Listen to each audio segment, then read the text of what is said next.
mean, I know what we're friends, right? Right? You, Gavin, me, we're friends. But I don't always feel like our friendship has been, reciprocated?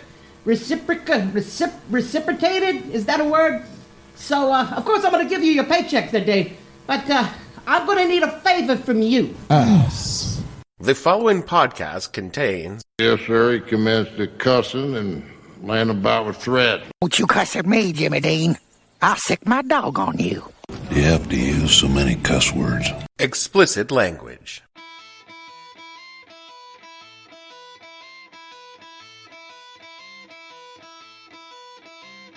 Hello and welcome to the podcast that asks a simple question.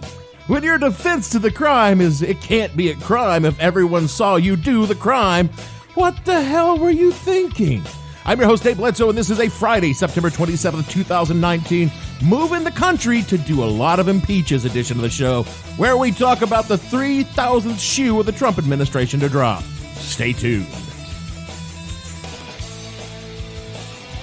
The What the Hell You Thinking podcast is brought to you by the Giuliani School of Law. When you can't do any better, Giuliani will do. Are you a fierce young go-getter with few skills and a sycophantic demeanor? Do you really like being on television? Are you willing to say or do anything to keep getting on TV, including incriminating your client on TV? Then you're a Giuliani man. Anyone could be a lawyer, even you with a Giuliani School of Law degree. No LSAT, low LSAT, no worries. Giuliani accepts anyone whose check clears. Act now and get a free GSL sweatshirt with admission. Giuliani School of Law. When all you want to do is be able to say you're a lawyer, Giuliani has got you covered. Did you ask the Ukraine to investigate Joe Biden? No, actually, I didn't. I asked the Ukraine to investigate the allegations that there was interference in the election of 2016 by the Ukrainians for the benefit of Hillary Clinton, for which there already is a court finding. You never asked anything about Hunter Biden. You never asked anything about Joe Biden. The only thing I asked about Joe Biden is to get to the bottom of how it was that Lutsenko, who was appointed, dismissed the case against Antak. So you did ask Ukraine to look into Joe Biden? Of course I did. You just said you didn't. No, I didn't ask him to look into Joe Biden. I asked him to look into the allegations that related to my client, which tangentially involved Joe Biden in a massive bribery scheme, Rudy, not unlike what he did in China. Rudy, you explained to me how the kid got $1.5 billion Rudy, from China. I have no problem with you launching allegations, but just be careful about what you say. I asked you, did you ask Ukraine to look at Joe Biden? You said no. Then you went on to say that you did. I didn't say recorded. That. What I said was this. I asked them to investigate the allegations that relate to the false charges against the President of the United States. Those allegations tangentially involve Biden. So your answer should have been yes. Let me finish. When I was 9, maybe 10, I don't know, my cousins and I did some shit. I mean, we had done a lot of shit, but this time we'd done something specific. I don't remember exactly what it was. I mean, something was probably stolen, broken, burnt down, or dropped from a great height to shadow into a million pieces on the concrete below. Well, that's normal. You know, normal kid stuff. What I do remember is my older cousin, whose name will be redacted until any relevant statutes of limitations have ran out, came up with a convoluted plan to get us out of trouble. She urged that we provide a counter argument to our parents by digging up all the shit our cousin Tim had done and spread it around to dilute the reaction to whatever it was we had done. To be clear, we hadn't even been caught for that act yet, but we eventually would.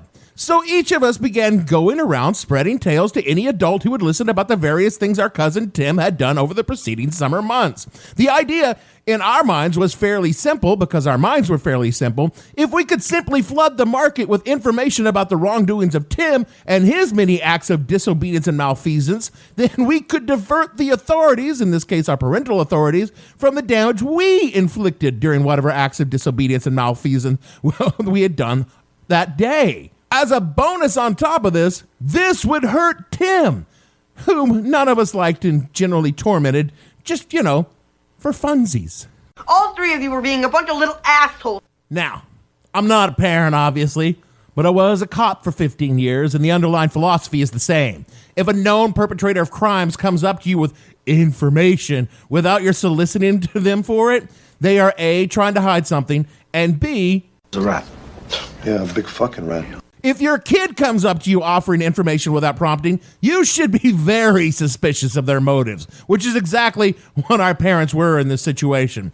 Under interrogation, each one of us broke in turn, and because Snitches are bitches. we each pointed the finger for the conspiracy towards our older cousin, who, in our defense, had suggested the whole cover-up in the first place.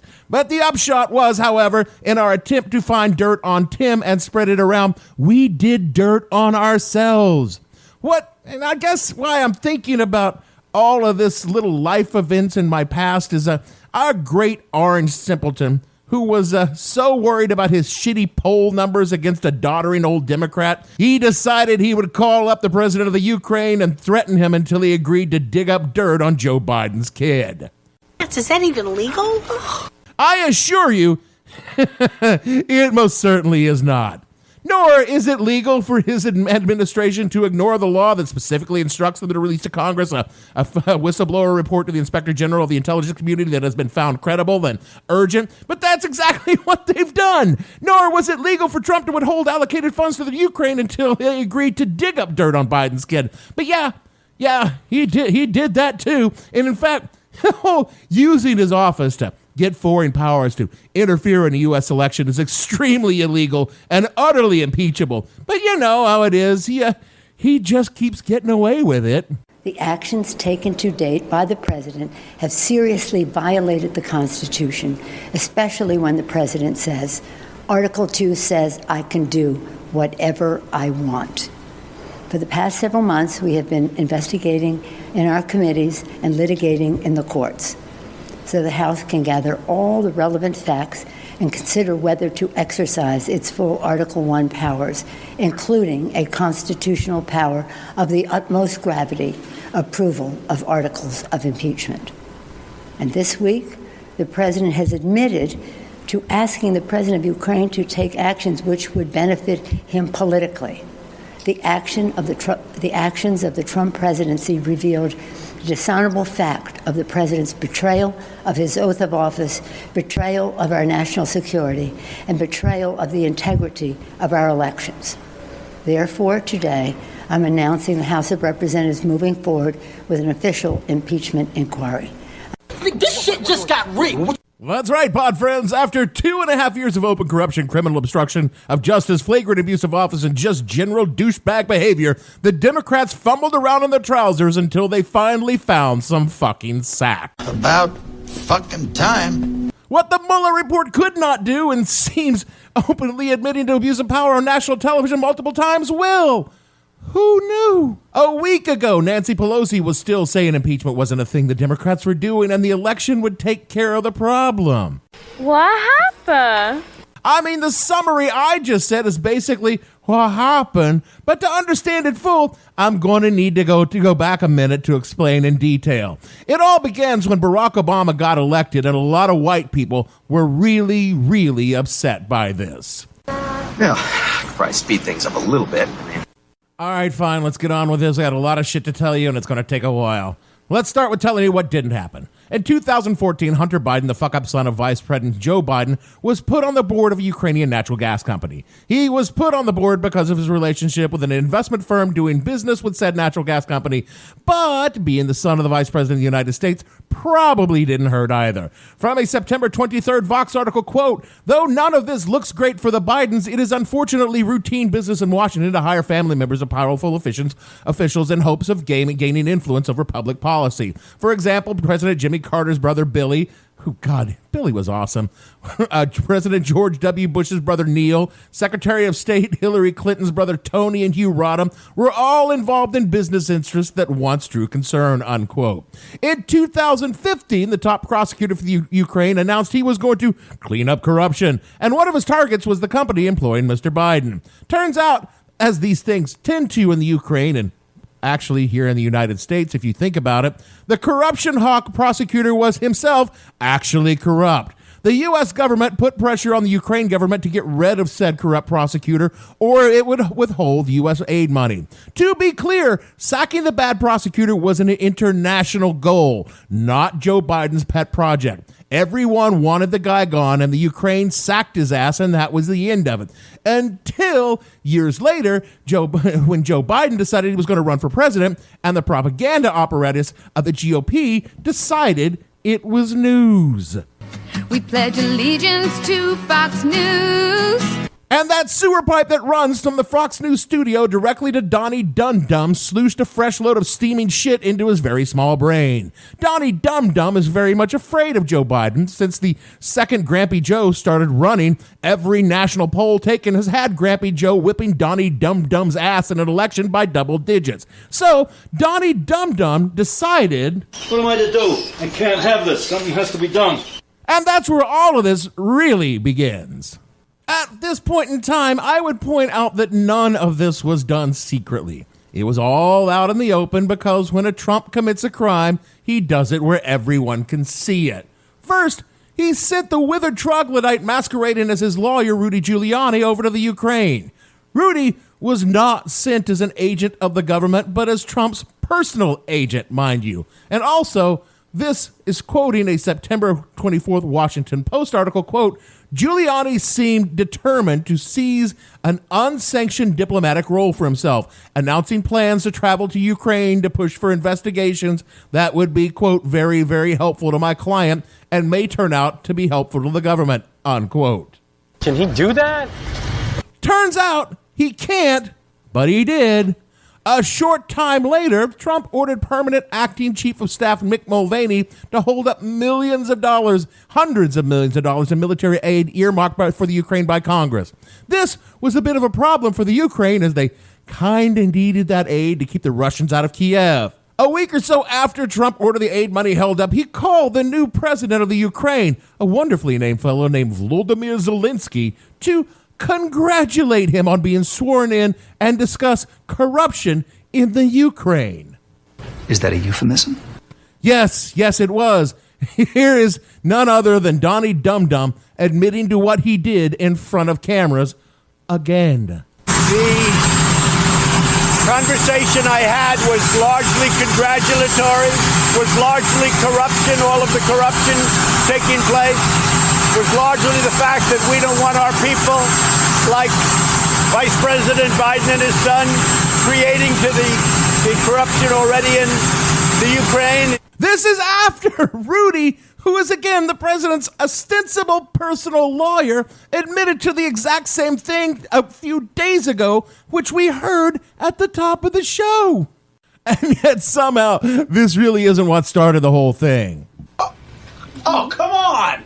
I'm sorry, I really am, but this is just kind of how this shit goes down. What really started this was on September 18th, Representative Adam Schiff, the head of the House Intelligence Committee, issued a statement that an official intelligence whistleblower complaint, which is the process through which members of the intelligence community can bring concerns to the attention of the Office of the Inspector General without breaking any secrecy laws, was being suppressed by the Director of National Intelligence. The Inspector General ruled that the report, which alleged the president had, among other things, pressed a foreign official to dig up dirt on a candidate in a federal election, was an urgent matter, meaning by law he must report. That report must be forwarded to Congress within 7 days. The Director of National Intelligence, with the House of the Office of Legal Counsel and the Justice Department, decided that Just not going to do it, and that's that. Which again is not something they are legally allowed to do, but you know, they did it anyway.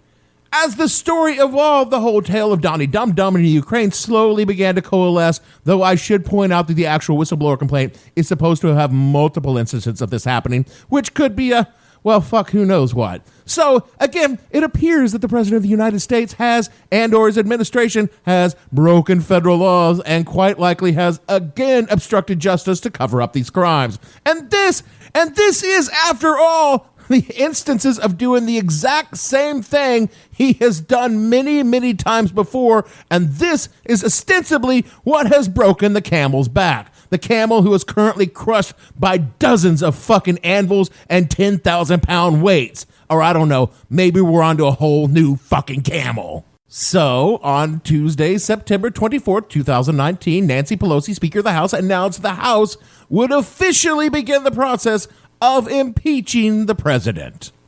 Hallelujah, hallelujah, hallelujah,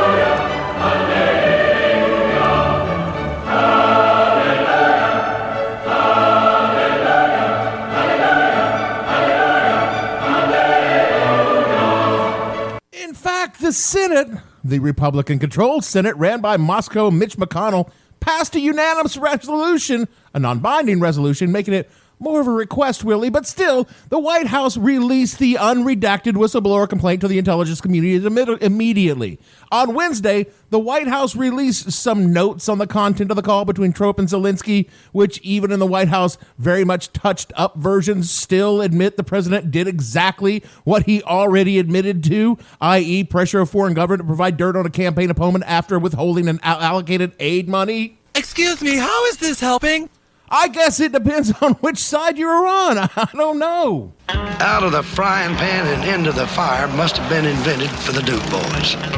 And all of this is where we stood on Wednesday morning when I put the first four pages of this script down for this week's show, and I decided to leave a big blank space because I knew Thursday and Friday were sure to bring even more shit like this. Like how on Thursday the 26th, the full declassified whistleblower complaint was released, and it was, Oh, this looks real bad. Real bad. Not only does it mirror the conversation on the phone with Trump and Zelensky, it also lays out how Rudy and Attorney General Robert Barr, the nation's top law enforcement officer, by the way, are involved in pressuring the foreign government to provide material assistance on Biden. I think the most damning of all the complaint alleges that the records of the call, word-for-word transcripts and possibly voice recordings, were moved from the usual storage server to a highly special classified code word server kept by the National Security Council to keep them from being accessed by anyone but a select few people in the administration. And that this was done on the orders of the White House counsel's office, which means someone knew what Trump did was not cool and possibly broke some laws. Yeah, you know what? What most people would call that? What most rational human beings whose mind is not poisoned by Fox News would call that? That's called a cover-up. Also, on Thursday, Acting Director of National Intelligence Joseph McGuire appeared before the House and Senate Intelligence Committee to explain why he didn't follow the law and send the whistleblower complaint to Congress within the 7-day window required by said law. McGuire, for his part, said in his opening testimony, Well, what do you guys expect me to do? I mean, I just got this fucking job that I didn't ask for and I didn't want, but since I'm fucking stuck here with this raving nut job of a president and a crooked attorney general, all of whom have more power than me, you think I'm just going to come right out and hand over information that incriminates them in criminal wrongdoing? Do I fucking look like a moron? I took that shit to them and let them deal with it. I am, of course, paraphrasing what the acting director of national intelligence said in his testimony. Now, for his part, Donny Dum Dum was, himself on Thursday. This is some audio captured by the Los Angeles Times from a speech that he gave to some donors right after his appearance at the United Nations. But basically, that person never saw the report, never saw the call, meaning never saw the call, heard something, and decided that he or she, whoever the hell it is, sort of like almost a spy. I want to know who's the person that gave the whistleblower, who's the person that gave the whistleblower the information? Because that's close to a spy. You know what we used to do in the old days when we were smart, right? With spies and treason. We used to handle it a little differently than we do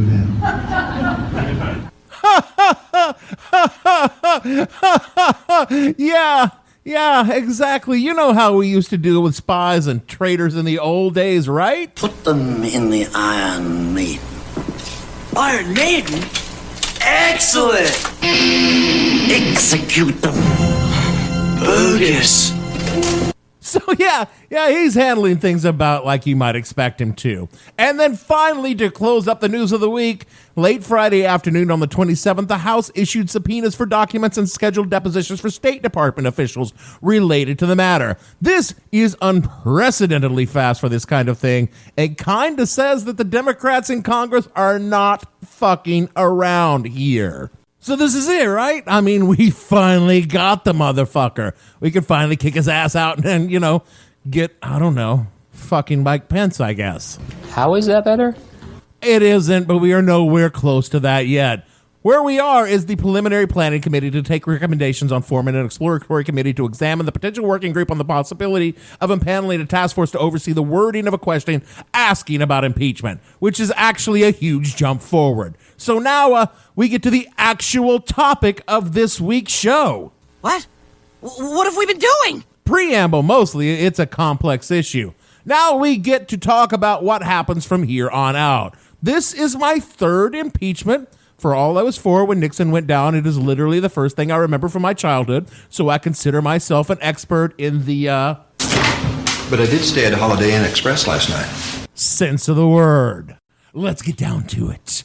Article 1, Section 1, Clause 5, the House of Representatives shall choose their Speaker and other officers, and shall have the sole power of impeachment. Article 2, Section 4, the President, Vice President, and all civil officers of the United States shall be removed from office on impeachment for conviction of treason, bribery, high crimes, and misdemeanors. Article 1, Section 3, Clauses 6 and 7, the Senate shall have the sole power to try all impeachments. When sitting for that purpose, they shall be on the oath of affirmation. When the President of the United States is tried, the Chief Justice shall preside, and no person shall be convicted without the concurrence of 2/3 of the members of present. Judgment in the cases of impeachment shall not extend further than the removal from office and disqualification to hold and enjoy further office of honor, trust, or profit under the United States, but the party convicted shall nevertheless be liable and subject to indictment, trial, judgment, and punishment according to law. That, pod friends, is the entire legal basis for removing an elected official from office without them being voted out. It's a little vague, as has been noted over the years. No one's ever fucking had a clue exactly what high crimes and misdemeanors mean, so they mean whatever the fuck Congress thinks it means. So, does anyone want to know how it works? According to Jefferson's manual, Well, we're moving on now to the side, to the deluxe apartments in the sky. Moving on to the side. We finally got a piece of the pie. Sorry, Gavin, it's a good pull. It's a really great pull, but it's a different Jefferson. I understand you're not from here. I love that song.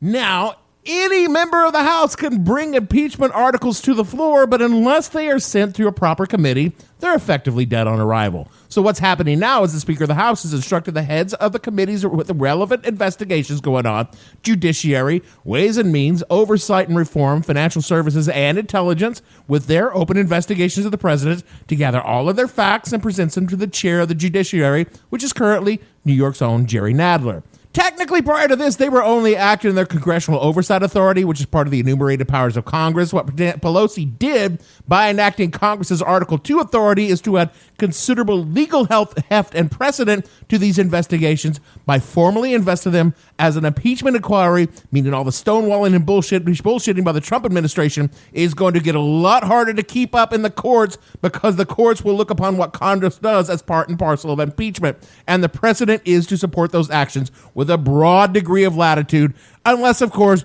you're our current Supreme Court, which is filled with a bunch of fucking lackeys and fucking lickspittles who got there after, raping women or having a seat stolen. So who fucking knows what will happen?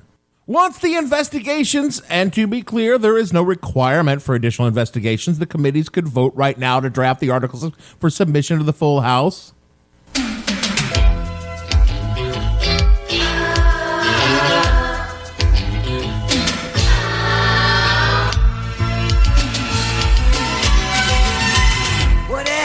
To predictability, the milkman, the paperboy, evening TV. Did I get delivered here? Somebody tell me, please. This whole world confusing me. God damn it, Gavin! What have I told you? We could use that gag once per show. No more. After that, it gets played. Ass. Anyway, what will happen is the committees will hold a series of hearings, issue a shit ton of subpoenas, and generally make a public case to the nation why they should draft articles of impeachment. This is what happened with Nixon and Clinton. The House hearings essentially presented the case to the people before any articles were ever drafted. In one case, they convinced the public, and the other, they didn't, and you know how that worked out. Perhaps the biggest role in these hearings by committees is deciding what exactly to impeach the president for. In other words, What were the high crimes and misdemeanors that brought us to this sorry-ass point? Nixon would have been tagged with 3 articles: obstruction of justice, contempt of Congress, and abuse of power. Clinton was hit with just 2, perjury and obstruction of justice.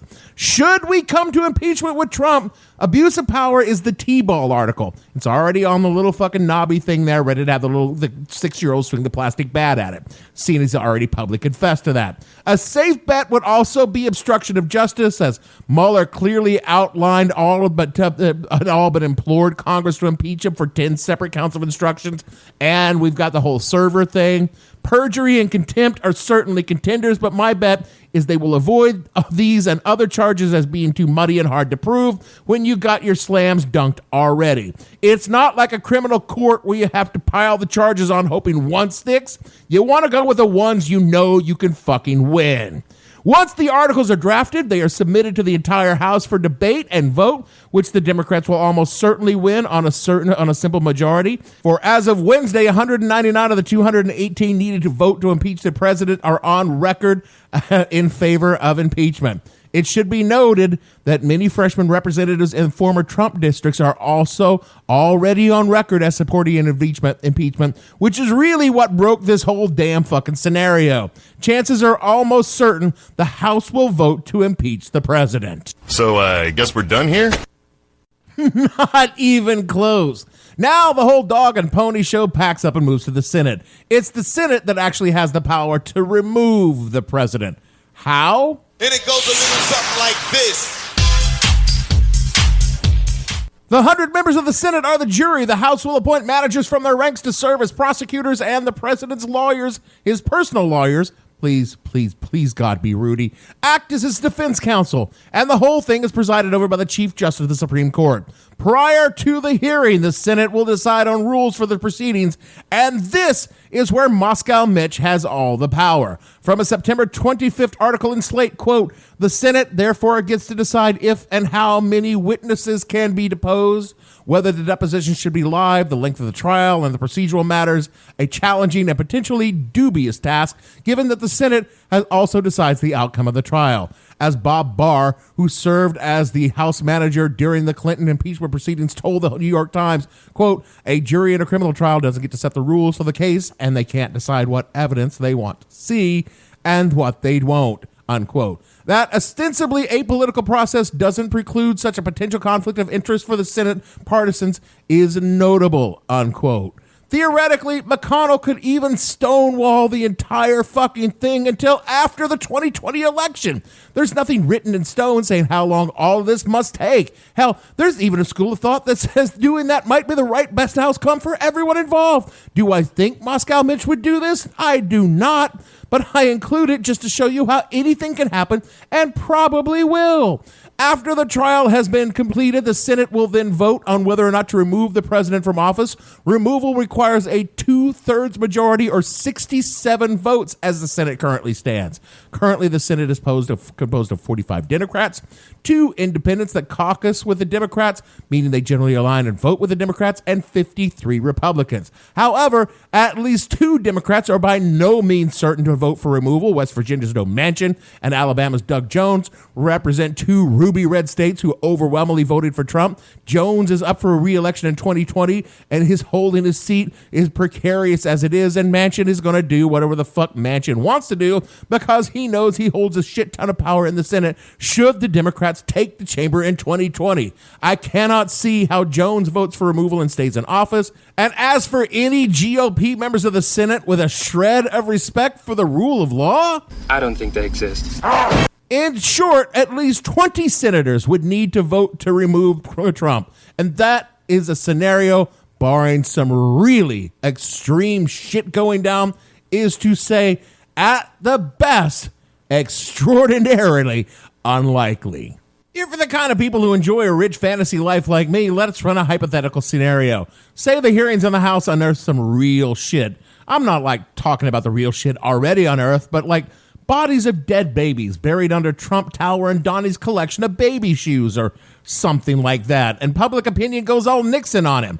It looked like the Senate was in real jeopardy, I guess. Mitch McConnell, he might because at the end of all things, Mitch is a fucking snake that will fucking bite you eventually. Mitch might dump Trump, who was never more than a convenient fool at best, and faced with all those dead babies, 21 senators find a soul and do vote to remove the president, then what happens? I have no idea. No one does. It's something that's never happened before. I mean, do they send the U.S. Marshals to drag him kicking and screaming from the Oval Office? Does the Secret Service drug his Diet Coke and carry out while he's asleep? Does an army of red-headed MAGA chodes surround the White House with their AR-15 and rolls of Copenhagen? Yeah, that one. In the history of the United States, only Andrew Johnson came anywhere close to being removed from office, and there exists no procedure for enforcing the president's removal. In other countries, when an executive refuses to vacate their position, they're usually taken out by force and frequently shot in the back of a military truck, which, as much as I want Trump gone, does not really seem like an ideal solution to the problem. It might just be simpler to set up a second White House across the street, transfer all the power to the new president, and wait for Trump to die. Fortunately for all of us, all of this is highly unlikely to starting and ending with the Senate actually voting to remove him from office.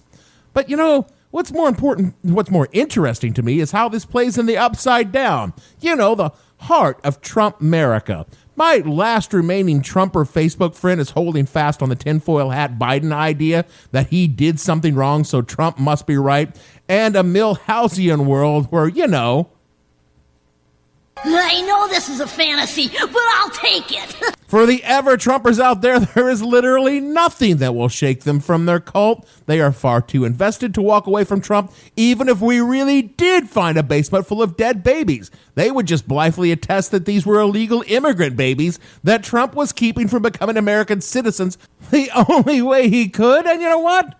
They're okay with that. What about the less fanatical Republicans, the morass of financial shitbags who happily cut deals with the orange devil for their tax breaks and regulatory agenda? These amoral cumrags will stay on the Trump train only as long as they feel they can squeeze one more iota of money from him, and then they will turn their backs, shrug sheepishly, and say, I hate to say it, I hope I don't sound ridiculous. I don't know who this man is. I mean, he could be walking down the street, I wouldn't know a thing. Sorry to this man.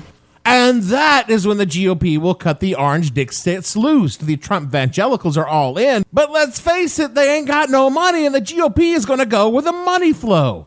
And what about the so-called independent voters? I don't think they exist.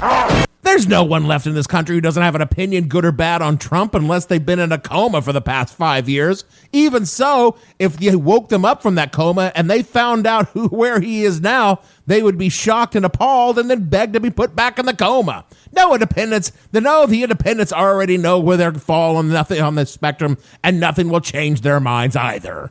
And the Democrats are fucking terrified this will all blow up in their faces like it did with the GOP after they failed to get Clinton out of office. All Nancy wanted to do was just stir enough shit to keep Trump's incompetence and corruption in the news through the election without having to risk Congress pissing off wavering GOP voters who turned their back on the Trump in 2018. And Donny Dum Dum even fucked that up, coming out and doing crimes in the open for everyone to see and forcing her to pull the trigger on impeachment. Neither Nancy or Chuck wanted this to happen. Hell, they might even have been right. Better to have the election and vote the fucker out than further rile up the culture and political differences already tearing this fading republic apart at the seams. Many pundits argue that the impeachment is a dead letter before it ever gets the stamp on it. And they too are probably right. But you know what? Sometimes, just sometimes, you have to roll the hard six. And the dice just got passed to them. I've made the moral and legal arguments for impeachment many times on this show. How a nation of laws doesn't mean anything if no one will enforce them when it is personally inconvenient or damaging to them. And all of that just goes to show how I was correct, because the phone call that sparked all of this happened the day after Robert Mueller testified to Congress in July. Trump saw that he got away with it with what he did in Russia, and then picked up the phone and did the same fucking thing in the Ukraine. There's no check on his behavior. He got away with it, so of course he did it again. That is the fucking story of his shitty life. Let's be clear. not once has Donald Trump ever been held responsible for his actions. He's been protected by money, power, the corruption of other influential people, and the general scumbag nature of New York real estate and politics. He's gotten away with so much over the course of his life that he can't imagine that he would ever be held to account. And that's how he can get up on the national stage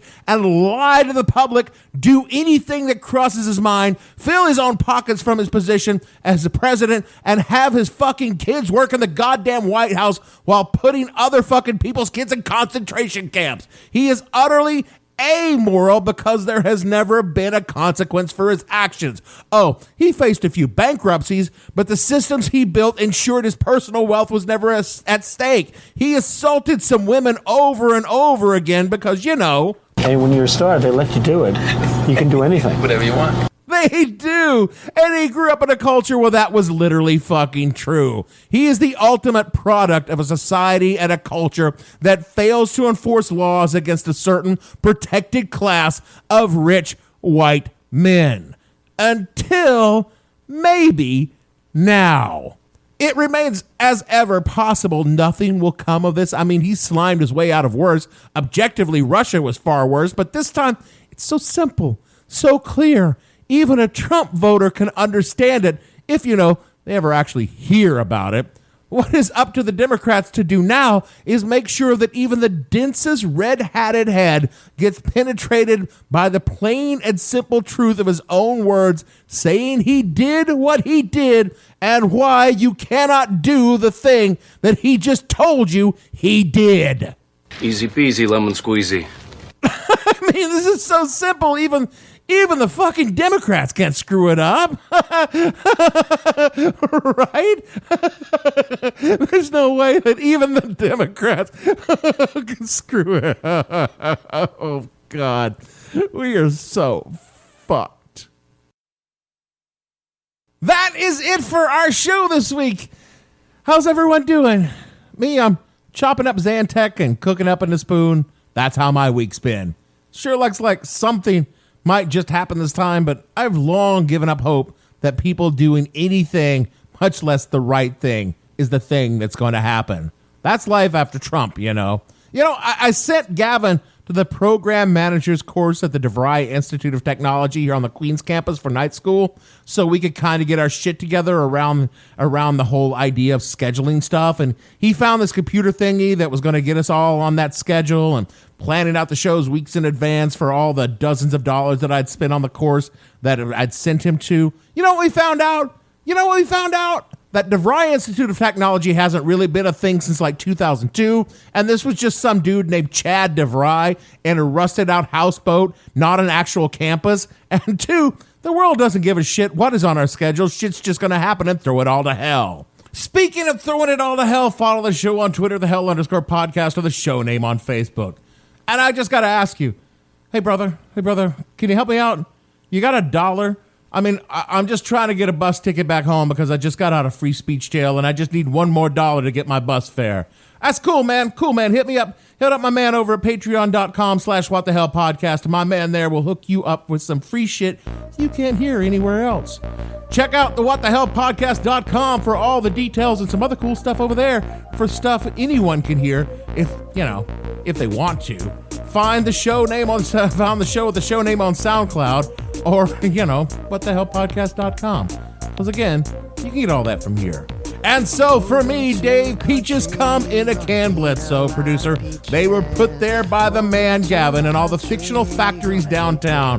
We want to say that if we had our little way, there would be impeaches every day. We'll see you all next week.